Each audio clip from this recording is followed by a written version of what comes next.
Супертуман из болотного дыма и густого тумана поймал в скопление более 160 транспортных средств.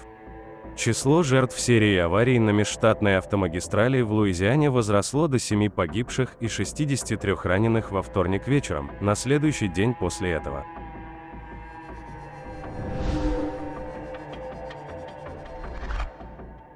Лэнс Скотт был среди многих водителей, попавших под обломки на межштатной автомагистрали к западу от Нового Орлеана.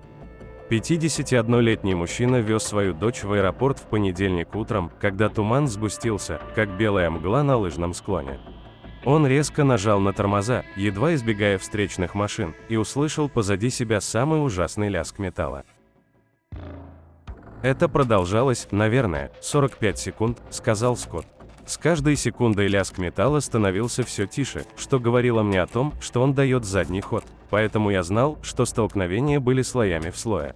Скотт повернулся к своей 24-летней дочери, которая работает медицинской сестрой в отделении интенсивной терапии, и сказал ей, будет много людей, которым понадобится помощь. На фоне зловещего потрескивания пламени среди обломков туман медленно рассеялся, обнажая масштабы скопления людей.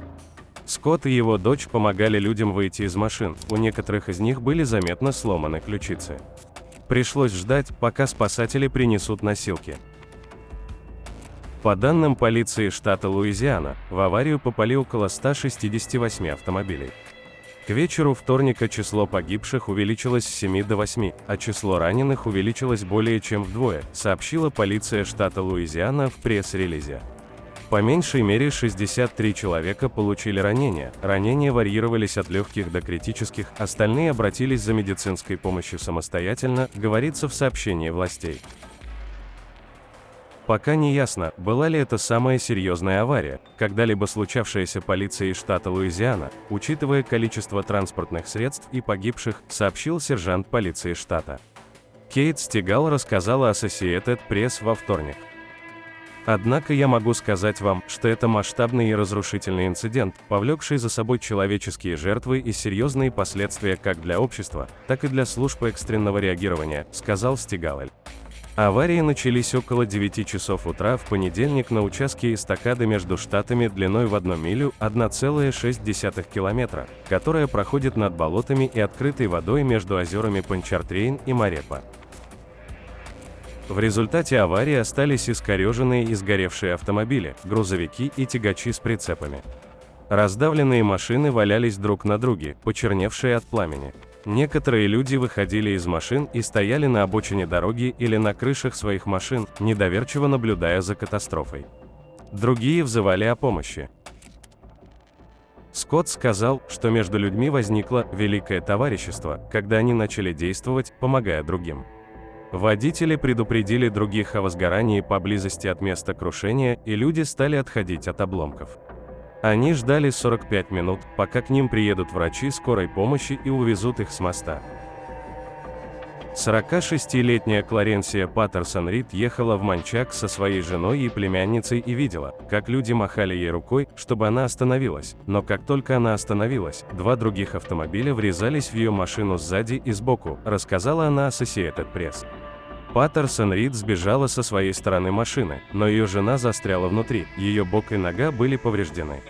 По ее словам, другие пришли на помощь. Кол чувствовал запах дыма, слышал грохот машин и хлопанье шин. Он смог выбить пассажирскую дверь, чтобы сбежать, а затем помог другим, вытащив одного человека из окна машины. Школьные автобусы были вызваны для перевозки застрявших автомобилистов с места аварии. Губернатор Луизианы Джон Белл Эдвардс в понедельник попросил помолиться за раненых и погибших и призвал к донорам крови. По словам властей, во вторник днем бригады вывезли последние автомобили и начали очистку территории от мусора, дизельного топлива и других химикатов. Кроме того, Департамент транспорта штата выявил несколько участков, требующих ремонта моста, поскольку проверки продолжаются. Национальная метеорологическая служба сообщила, что в понедельник в регионе произошло несколько пожаров на водно-болотных угодьях, а дым от пожаров смешался с туманом, создав супертуман. Часть шоссе вновь открылась во вторник днем.